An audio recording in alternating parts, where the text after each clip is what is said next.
নমস্কার সকল দর্শককে আজকের অনুষ্ঠানে স্বাগত জানাচ্ছি। আজকে অনুষ্ঠান শুরুর আগে আপনাদের একটা জিনিস শুধু বলে দিই, আমার গলার অবস্থাটা একটু ডিটোরিয়েট করছে এবং সেটা আজকে আমি 23 তারিখ দুপুরবেলা এখন অনুষ্ঠান করছি। দুপুর নয়, দুপুরের একটু আগে, তো হয়তো রাতের দিকে আর একটু খারাপ হবে যা বুঝতে পারছি আর কি। তো সেই জন্য অনেক কথা যদি না বুঝতে পারেন, আমাকে বেশ স্ট্রেস দিয়ে কথা বলতে হচ্ছে, তাহলে তার জন্য আগাম ক্ষমা প্রার্থী। আমি খুব ছোট্ট একটা ভিডিও করব, সেটা হচ্ছে লিউনার এক্লিপস আগামী 25 তারিখ সংগঠিত হতে চলেছে তার উপরে। তো কি জন্য ইম্পর্টেন্ট, কেন ইম্পর্টেন্ট, কখন হচ্ছে, কি জাতীয় ইম্প্যাক্ট দিতে পারে, সেই সংক্রান্ত আলোচনায় যাওয়ার আগে আমি দু একটা জিনিস আপনাদের শুধু বলে দিই। সেটা হচ্ছে আমাদের ফলদীপিকা, বিচার সংহিতা, তাছাড়া আমাদের লঘু পরাশরী হোড়া, যেখানে যেখানে গ্রহণ সম্পর্কে বলা হয়েছে সেখানে গ্রহণকে 3 ভাগে ভাগ করা হয়েছে। অর্থাৎ ভাগ করা মানে যদি কোনো জায়গায় এমন সময় গ্রহণ সংগঠিত হয় সেটা সেই সময়ের জন্য প্রযোজ্য নয়। যেরকম আমাদের কলকাতাতে যখন হবে বা ভারতবর্ষে, সেটা দিনের বেলা, চন্দ্রগ্রহণ দিনের বেলা হওয়ার কোনো মানে নেই, সুতরাং অবভিয়াসলি সেটা ভিজিবল নয়। কিন্তু তার মানে এটা নয় যে সেই গ্রহণের ইম্প্যাক্ট আপনারা পাবেন না, মানে আমরা কেউ পাবো না। তো সেক্ষেত্রে গ্রহণের যে ইন্টেন্সিটি অফ নেগেটিভ ইম্প্যাক্টস, সেটার মান মোটামুটি 40 থেকে 55% মতন ধরা হয়। যেখানে পার্শিয়াল হয় বা বলয় গ্রাস হয়, মানে সেটা অবভিয়াসলি সূর্যগ্রহণের জন্য খণ্ডগ্রাস হয়, সেটা যদি ভিজিবল হয় তাহলে কিন্তু সেটা ওই 55 থেকে 70% মতন তার নেগেটিভ প্রবাবিলিটি ফ্যাক্টর থাকে। আর যদি সেটা পূর্ণ ভিজিবল হয় তাহলে সেটার কিন্তু ইম্প্যাক্টটা প্রায় 75 থেকে 100 ভাগ পর্যন্ত বলবৎ থাকে। তো আলোচনা শুরুর আগে আমি এই অংশটা বলে নিয়ে 25 তারিখ আগামী মার্চ মাসের পরশুদিন যে গ্রহণ সংগঠিত হবে তার সময়টা আপনাদের বলে দিই। কলকাতায় তো বুঝতে পারছেন, যেহেতু দিনের বেলা হবে সুতরাং কোনো সূতককাল থাকবে না, অর্থাৎ আগে পরের কোনো সময়সীমা এখান থেকে নির্ণয় করার কোনো মানে নেই। তার কারণ আমরা সেই গ্রহণ কোনোভাবেই দেখতে পারব না। তো যাই হোক, তবুও যখন গ্রহণ আরম্ভ হবে ভারতীয় সময়, সেটা হচ্ছে 10:23। কোথাও কোথাও 24ও পাবেন, কিন্তু অ্যাকচুয়াল টাইম 10:23। এবং এই সময় চন্দ্র থাকবে 9°53 এবং সেটা কন্যার ঘরে থাকবে, কেতু যুক্ত হয়ে থাকবে এবং রবির নক্ষত্র থেকে স্টার্ট করবে গ্রহণ হওয়া, এবং সেটা শেষ হবে গিয়ে 3:02। কোথাও 1 পাবেন, কোথাও 2 পাবেন। তো যাই হোক, সেটা যখন গ্রহণ শেষ হবে তখন চন্দ্র যে ডিগ্রি অ্যাকুয়ার করবে সেটা ওই 12°-র কাছাকাছি অ্যাকুয়ার করবে। তখন সে নিজের নক্ষত্রে চলে যাবে, হস্তা নক্ষত্রে। তো যা এই সময় রবি যে ডিগ্রিতে অবস্থান করবে সেটা হচ্ছে 10°51 থেকে ওই 10° ধরে রাখুন 53 মতন রবির অ্যাডভান্সমেন্ট এ সময় হবে, 54 কাছাকাছি। তো রাহু থেকে মোটামুটি 10° দূরে থাকবে। তো বুঝতেই পারছেন আমাদের এখানে ভিজিবিলিটির মধ্যে আসছে না, যেহেতু 7°-র মধ্যে ঢুকছে না।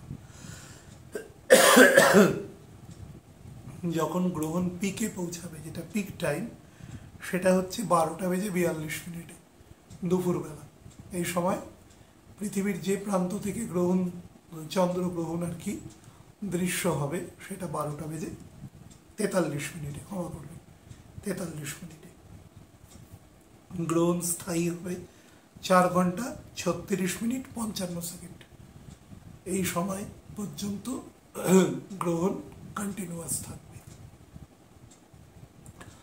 তো আমি এবার গ্রহণের ফল নিয়ে একদম ডাইরেক্ট তার রেজাল্টে চলে যাব, কারণ আজকে বেশি বকার ক্ষমতা নেই।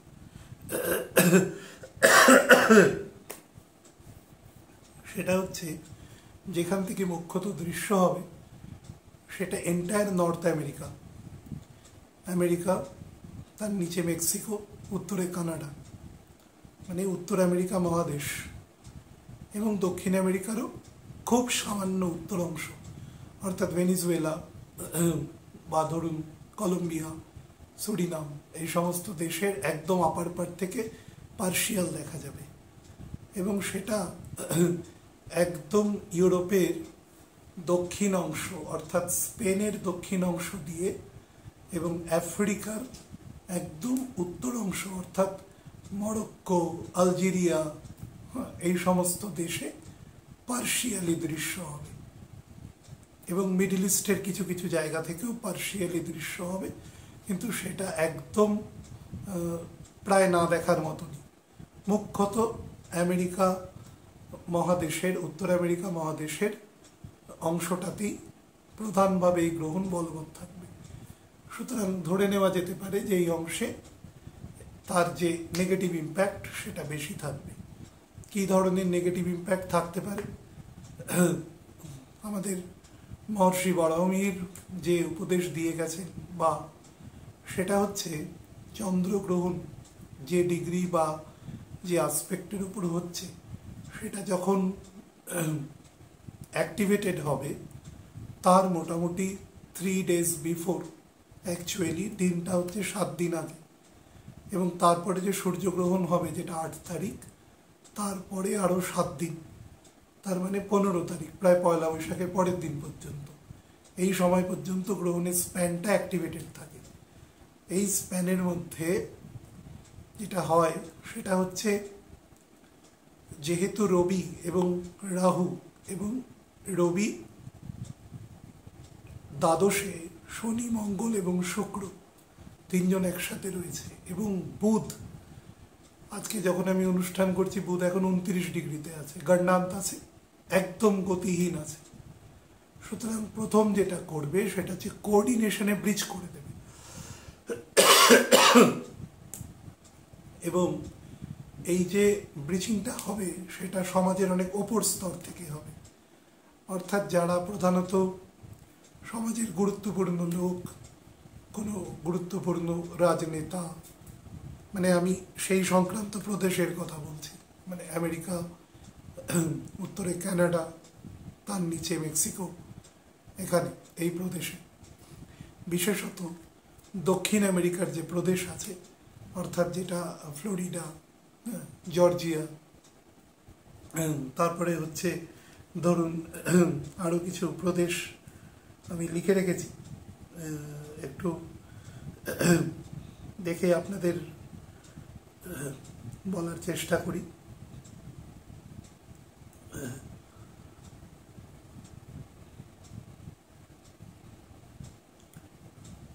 যাই হোক, আমি একটু বার করে আপনাদের বলা। তো আমি আপনাদের যেটা বললাম সেটা হচ্ছে ফ্লোরিডা, তার নর্থে জর্জিয়া, তার পাশে হচ্ছে অ্যালাবামা, তার পাশে মিসিসিপি, লুইজিয়ানা, এই যে একদম হাডসন বের মধ্যে যে প্রদেশগুলো আছে সেখানে কিন্তু বেশি ইফেক্ট হবে। অর্থাৎ এখানে যে সমস্ত প্রধান আছেন, যারা গভর্নর, যারা মূলত অ্যাডমিনিস্ট্রেটিভ হেড, এদের মধ্যে কিছু মতবিরোধ দেখা দিতে পারে, বা স্টেটগুলোর মধ্যে কিছু আন্তঃসম্পর্ক, মানে ওদের ওখানে স্টেট, আমাদের এখানে যেরকম রাজ্য বলি, তো আমাদেরও স্টেট, রাজ্য বলি, সেই রাজ্যগুলোর মধ্যে কিছু অন্তর্বিরোধ, কিছু পলিটিক্যাল মতবিরোধ, এই ধরনের প্রবণতা হওয়ার কিন্তু সম্ভাবনা এখানে বেশি পরিমাণে রয়েছে।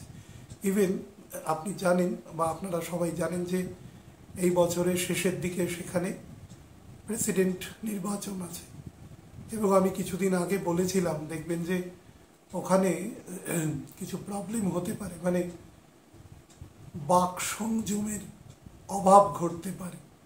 তো সেই সংক্রান্ত একটা সমস্যা ঘটেছে, এই সময় কিন্তু সেই সমস্যা ঘটতে পারে, কোনো স্ক্যান্ডেল বা কিছু ফ্লাশ আউট হতে পারে, কামিং আউট হতে পারে এই সময়। তো সেটা থেকে আমাদের দৃষ্টি রাখতে হবে যে কতটা কি হচ্ছে, কারণ সেগুলো আমাদের ক্ষমতার বাইরে আর কি।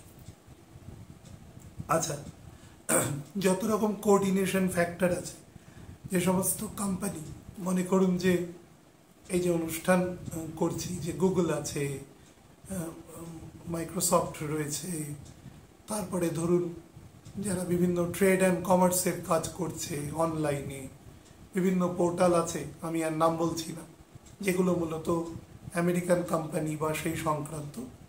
তো সেখানে কিন্তু দেখতে পারবেন যে কর্মচারীদের মধ্যে, অর্থাৎ সেই সকল কর্মচারীদের মধ্যে তাদের যে প্রধান আছেন তাদের বিরুদ্ধে অর্থনৈতিক যে ধরুন তারা যে বেতন চাইছেন বা যে বেতন হওয়া উচিত তার মধ্যে একটা ডিফারেন্সগত সমস্যা হতে পারে।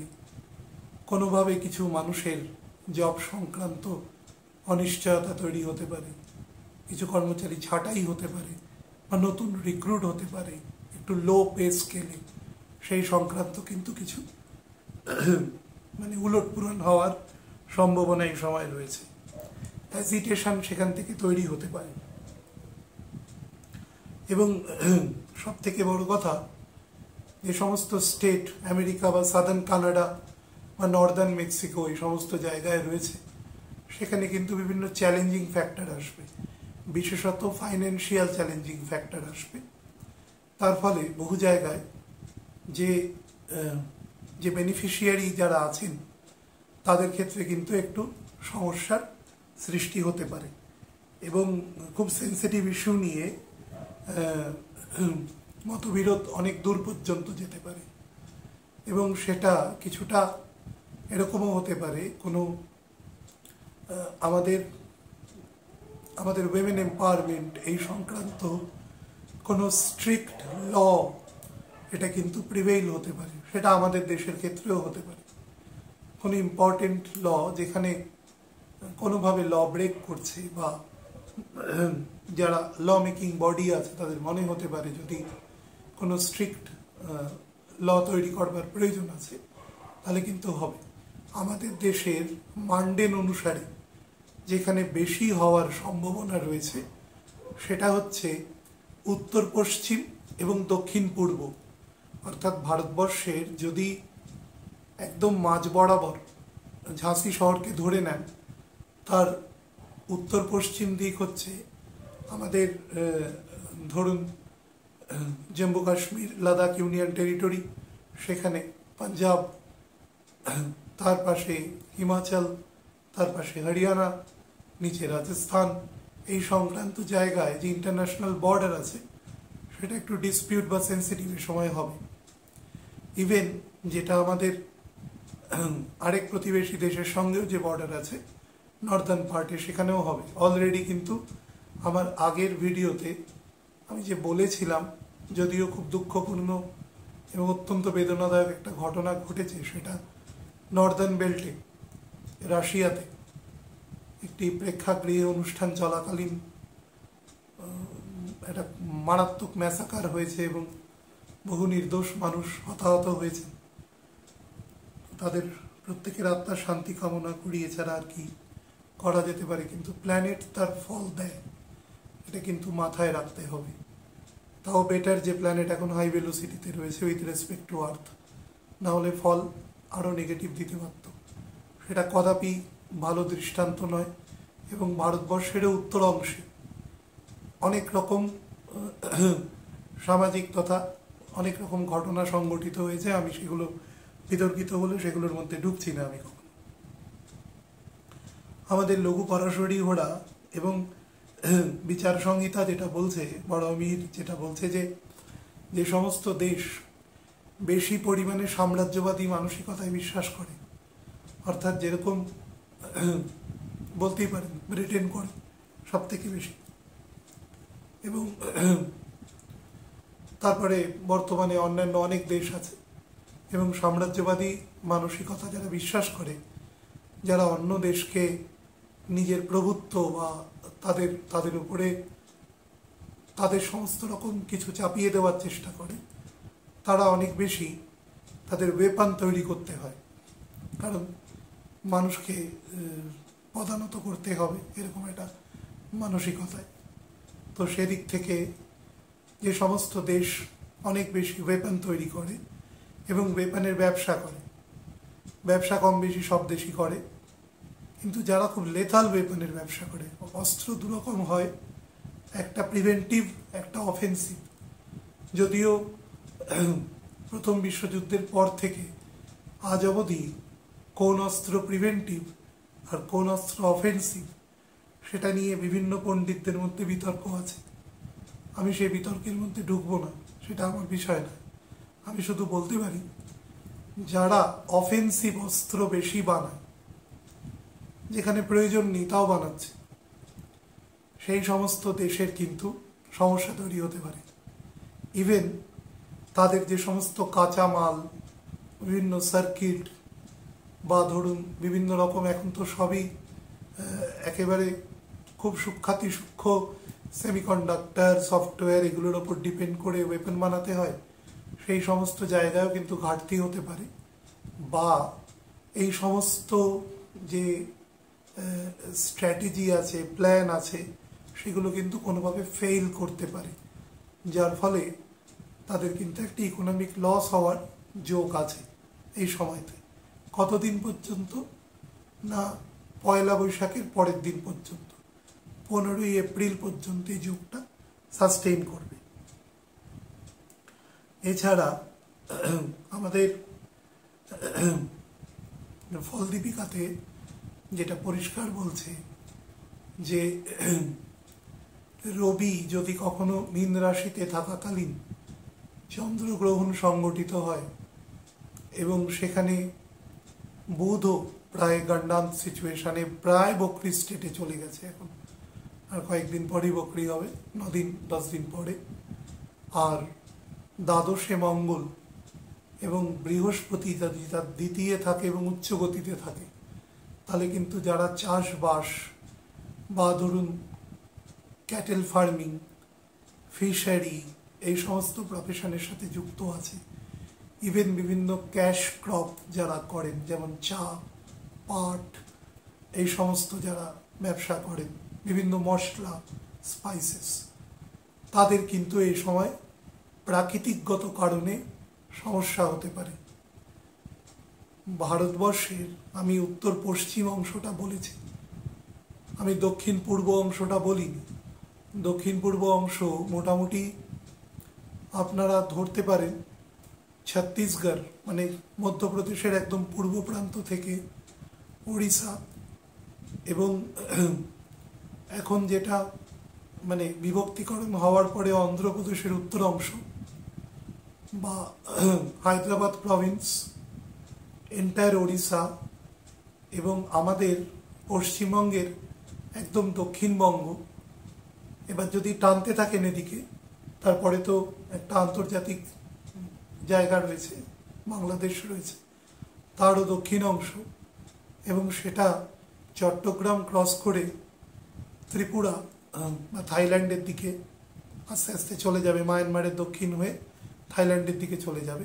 এইভাবে যদি টানা হয়, এই পোর্শনে কিন্তু ছোটোখাটো ভূমিধস বা ধরুন কোনো মাইন্স যদি থাকে বা এরকম কিছু, সেখানে ভূমি বসে যাওয়া বা মাঝারি লেভেলের ভূমিকম্পেরও কিন্তু যোগ আছে এই সময়। বা সেই ভূমিকম্প কিন্তু হালকা কোস্টাল এরিয়া বরাবর, আমাদের যেটা উৎকল কোস্ট, সেখান দিয়েও কিন্তু ঘটতে পারে। তবে এর ম্যাগনিটিউড বেশি হবে না, এটুকু অন্তত অ্যাস্ট্রোলজিক্যালি বলতে পারি।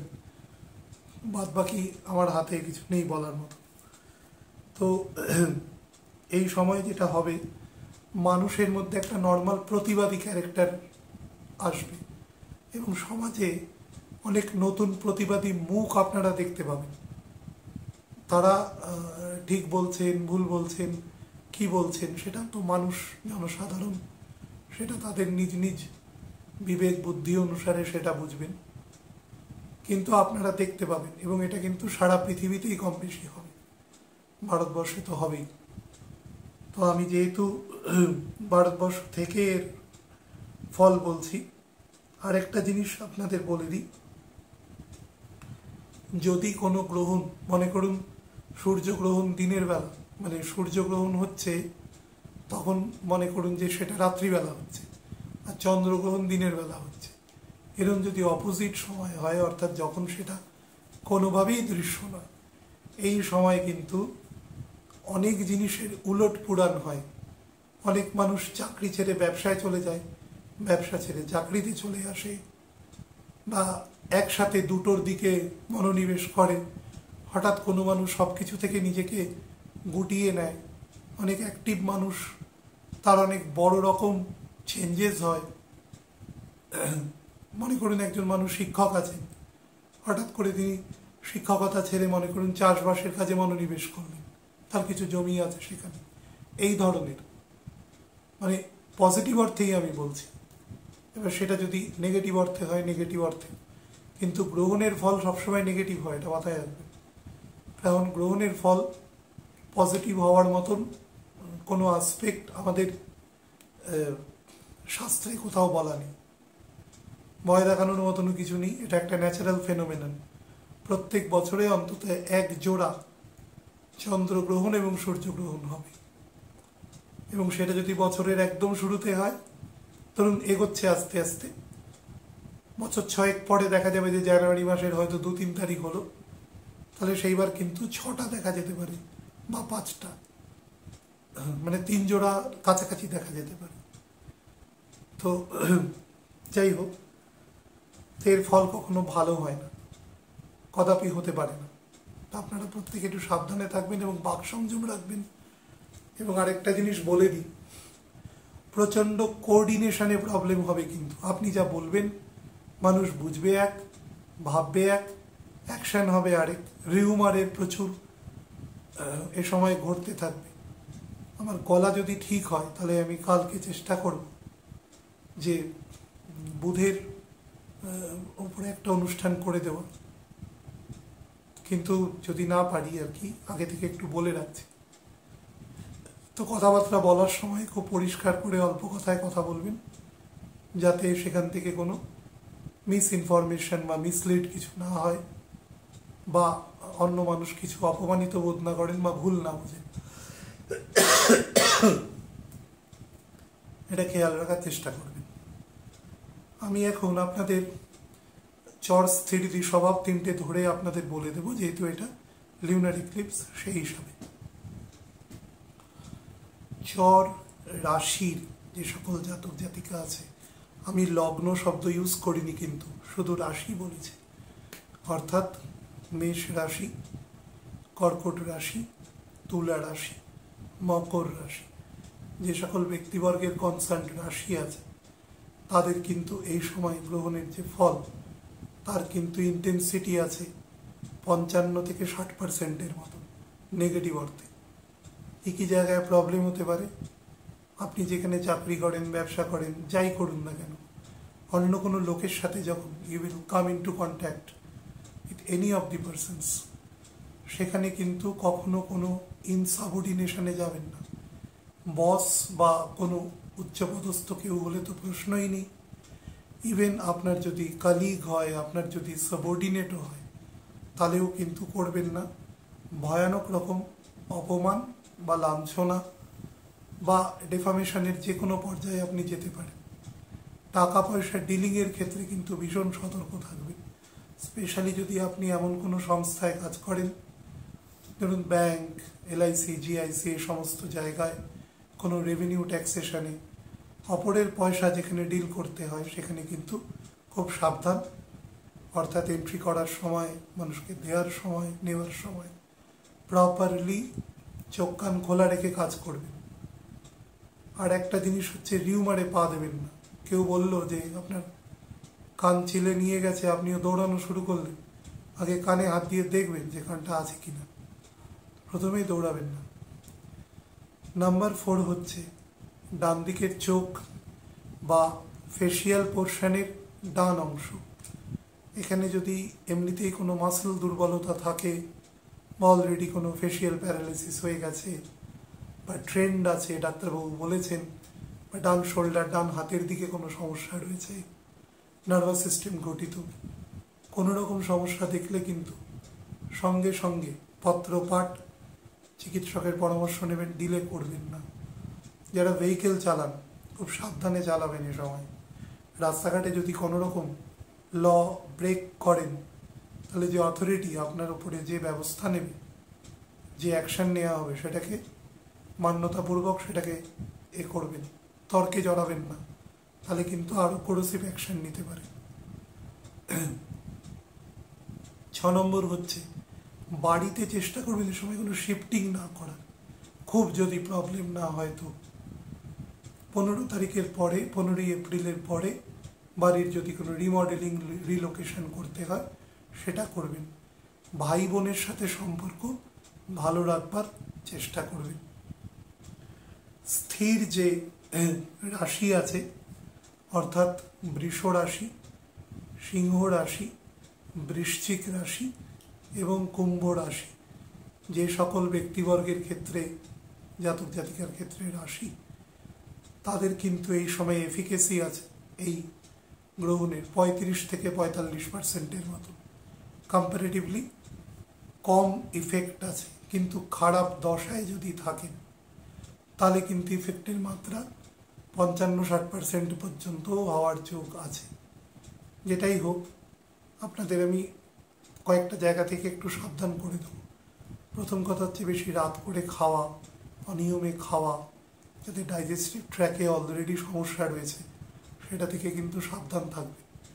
রাতের ঘুম যাতে পর্যাপ্ত হয়, যাদের হাইপার টেনশন, প্যানিক অ্যাটাক বা ইসকেমিক হার্টের প্রবলেম আছে, যাদের নিলয় পোর্শনে কোনো রকম প্রবলেম আছে, ডাক্তারবাবু বলেছেন ওষুধ খান, বা আপার পোর্শনেও যদি কোনো সমস্যা থাকে, পেসমেকার আছে, কোনো ফরেন বডি আছে, তারা কিন্তু যত্ন নেবেন।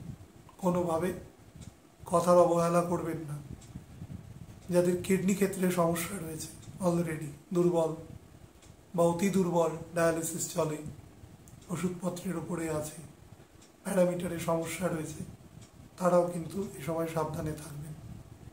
আপনাদের একটা জিনিস বলে দিই, যারা বিভিন্ন রকম ফোর্সের সাথে যুক্ত রয়েছেন, সেটা ডিফেন্স হোক, প্যারামিলিটারি হোক, পুলিশ হোক, বিএসএফ হোক, যেরকম প্যারামিলিটারি অবশ্যই, তো তারা কিন্তু তাদের ঊর্ধ্বতন কর্তৃপক্ষের সাথে একদম অফিসিয়াল ব্যবহার করার চেষ্টা করবেন। কোনো রকমভাবে ইনসাবঅর্ডিনেশনে যাবেন না। আপনার অথরিটি যদি আপনাকে কোনো আদেশ দেয়, আপনি টু দ্য লেটার সে আদেশ পালন করবেন। এবং কোনো রকম কখনোই যাবেন না, এখন তো ভুলেও যাবেন না। যাদের ক্ষেত্রে মাছ ধরার জন্য অনেক দূরে যেতে হয়, সমুদ্রে বা অন্য কিছু, তারা কিন্তু একটু সাবধানে যাবেন। কমিউনিকেশন একটু সাবধানে রাখবেন, কারণ এপ্রিল মাসের ফ্যাগ এন্ড পর্যন্ত কিন্তু বৃষ্টিপাতের যোগ আছে এবং মাঝে মাঝেই কিন্তু ঝড় ঝাপটা হওয়ারও যোগ আছে। এবং যখন বৃষ্টি হবে তখন বেশ জোরে বৃষ্টি হবে এবং টেম্পারেচার ঠান্ডা করে দেবে বেশ 1-2 দিনের জন্য। এবছর এমনি বৃষ্টির প্রকোপ বেশি আছে, ফলে একটু সাবধানে যাতায়াত করবেন। যারা জলে নদীতে পার হতে হয়, বিশেষত যদি শিশু থাকে বা বয়স্ক মানুষ থাকেন, তারা কিন্তু একটু বেশি সাবধানতা অবলম্বন করবেন। বাড়িতে বাবার স্বাস্থ্যের দিকে নজর রাখবেন। যদি বাবার বয়স 71-এর বেশি হয়, 71, তাহলে বেশি রকম সাবধানতা নেবেন। যে সমস্ত ব্যাপারে বিধিনিষেধ আছে সেগুলো মানবেন। বলেও পিতামাতার কখনো সমালোচনা করবেন না বা কোনো রকম তর্ক বিতর্কের মধ্যে জড়াবেন না। এই সময় যদি কোনো অ্যানসেস্ট্রাল প্রপার্টির ডিভিশন হয়, চেষ্টা করবেন এই টাইমটাকে একটু ক্রস করে কাজ করা, তাহলে প্রত্যেকেই মানসিকভাবে অনেকটা সন্তুষ্টি পাবেন আর কি। এই টাইমটা নতুন কিছু শুরু করবার জন্য খুব ভালো সময় নয়, যদি একান্ত কোনো স্পেসিফিক ছকে তার ইন্ডিকেশন না থাকে। তো যেটাই হোক, যারা হেভি ভেহিকেল চালান, কোনো লরি বা বাস বা কোনো মালবাহী কোনো, তারা কিন্তু খুব সাবধানে ড্রাইভ করবে, সেখান থেকেও কিন্তু সমস্যা আসতে পারে। শরীরের ক্ষেত্রে বলবো, যাদের প্রস্টেটের প্রবলেম আছে, যাদের ক্ষেত্রে অলরেডি আর্থারাইটিসের সমস্যা রয়েছে, জয়েন্ট পেইন, ফ্রোজেন শোল্ডার এই জাতীয় সমস্যা যাদের রয়েছে, ভার্টিগোর সমস্যা রয়েছে, তারা কিন্তু সাবধানতা অবলম্বন করবেন শরীরের দিকে।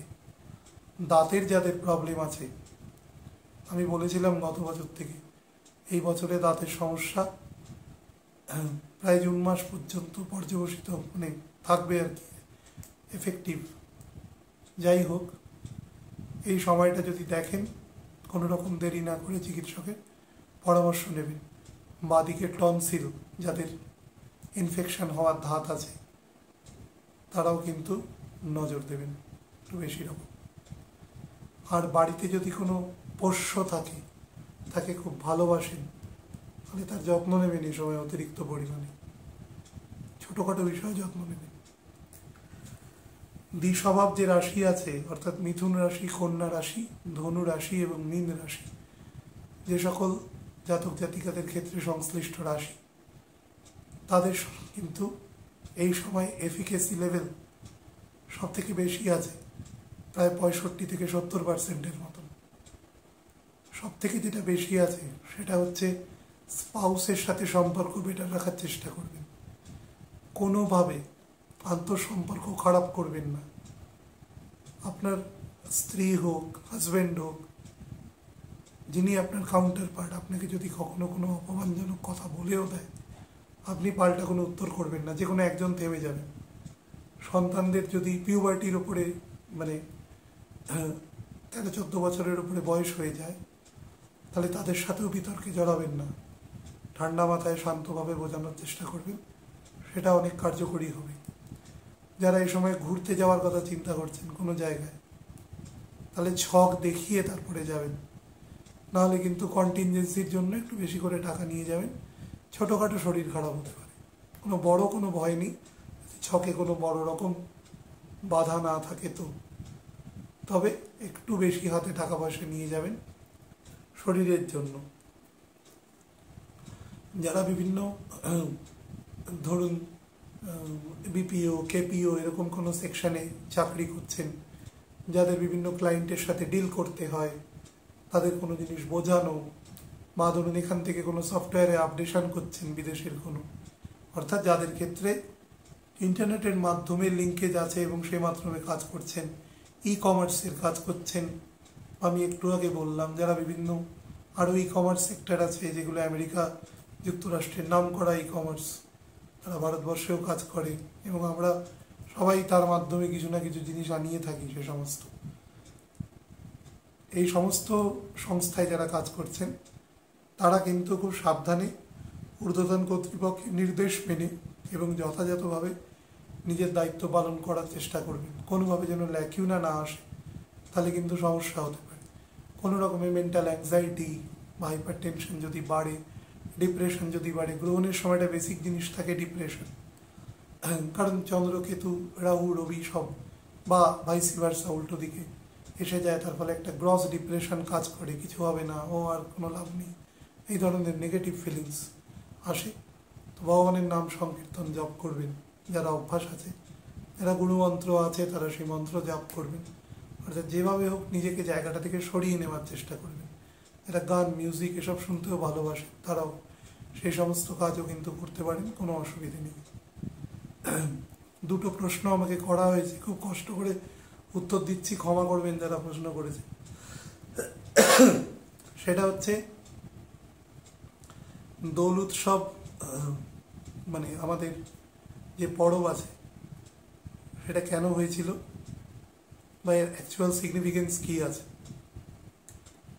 তো যখন কুরুক্ষেত্র যুদ্ধ জয়লাভ করেছিলেন, যখন ধর্মযুদ্ধে জয়লাভ হয়েছিল, যখন ভগবান তার দ্বারকাতে যাত্রা করেন এবং তাকে বরণ করবার জন্য সেখানে সমস্ত অগণিত নরনারী তাকে বিভিন্ন রং দ্বারা তাকে শৃঙ্গার করেছিলেন। সেখান থেকেই মুখ্যত আমাদের এই রঙের উৎসব এসেছে। আরও অন্য কজ আছে, আমি মেন কজ একটা বললাম। আর দোলযাত্রার সাথে প্রহ্লাদ মহারাজের নাম, ভগবানের অনন্য ভক্ত যুক্ত আছে। প্রহ্লাদ মহারাজের যে পিসি অর্থাৎ হিরণ্যকশিপুর যে বোন হোলিকা, তাকে ব্রহ্মদেবের বর ছিল যে কোনো ধর্মীয় কাজে অগ্নি তোমাকে স্পর্শ করতে পারবে না, অর্থাৎ আগুন তোমাকে জ্বালাতে পারবে না। তো সে প্রহ্লাদ মহারাজের কে সাথে নিয়ে আগুনের মধ্যে প্রবেশ করেছিল। তো প্রবেশ করার পরে সে জ্বলে গেছিল, যেহেতু তিনি অধর্মের পথে ছিলেন, কিন্তু প্রহ্লাদ মহারাজের কিছু হয়নি। ভগবান যার সাথে থাকে তার কিছুই কখনো হয় না, কিন্তু পূর্ণ ভক্ত পূর্ণ সমর্পণ হতে লাগে তার জন্য। সংশয় পূর্ণ সমর্পণে কোনো কাজ কখনো হয় না। যে কোনো কাজে যদি সংশয় থাকবে তাহলে সে কাজ হবে না। সেই হিসাবে আমাদের হোলিকা, আমরা যে বাংলায় যে বুড়ির ঘর করি, অনেকে আমি দেখেছি তার ছাই বা অনেক কিছু বাড়িতে নিয়ে আসে। তথাপি সেটা নিয়ে আসবেন না বাড়িতে। আমি শুভ অশুভের মধ্যে যাচ্ছি না, সেটা অনেক বড় প্রশ্ন। আমি শুধু এটুকুই বলছি, এসে উদযাপন করুন, তাতে তার যে টোকেনভাবে আমরা সেটা যে পালন করি সেটা করুন, কিন্তু তার কোনো অ্যাশেস বা এগুলো অনেকে টিকা পড়ে আমি দেখেছি। শাস্ত্রে কিন্তু এরকম কিছু বলা নেই। সুতরাং ভালো খারাপের বাইরেও অনেক জিনিস থাকে, তো যেটা বলা নেই সেটা না করাই ভালো, আমি এটাই মনে করি। তো সেটা করবেন না, কারণ ওখানে একটা নেগেটিভ মানে পঞ্চভূতের এলিমেন্ট ছিলেন, যার ভগবান বিনষ্ট করে দিয়েছিল, যেহেতু তিনি ধর্মের বিরুদ্ধে কাজ করেছিলেন বলে। সুতরাং তার টোকেন অ্যাশ না থাকাই ভালো। ভালো থাকবেন প্রত্যেকে। নমস্কার।